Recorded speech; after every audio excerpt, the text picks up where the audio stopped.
Mimi napenda wamama munielewe ya kwamba ni baraka kuzaa watoto, si ndio eh? Si ni baraka, na itaendelea kuwa baraka mpaka Yesu arudi. Lakini pia Mungu amekupa akili, si ndio? Si Mungu amekupa akili? Tuseme hapa Bwana amekuajalia umezaa watoto 4, wavulana 3, msichana 1. Na nyumbani kuna shida. Hata fii ya hawa tayari 4 hamuna. Hata chakula pia hamuna. Hata nguo pia hamuna.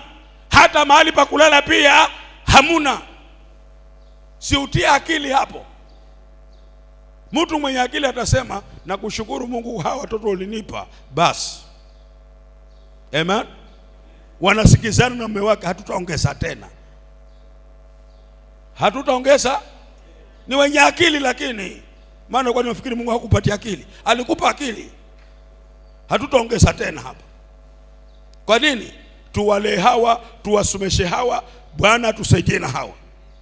Ni watu wenye akili, lakini mwingine aseme, hey, mimi nitahakikisha nimewazaa wote.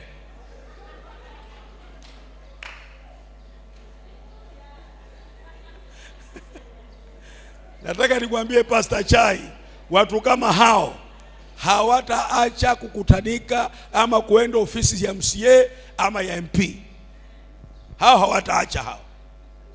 Watakuwa wako pale tena wakijua ni siku ya kutolewa fomu, wanaenda saa 9 za usiku. Lakini wakiambiwa warauke asubuhi na mapema waombe, hawaombi. Lakini kwa sababu kule kuna fomu ya apewe 3,000, ataenda saa 9. Mnanielewa wana wa Mungu?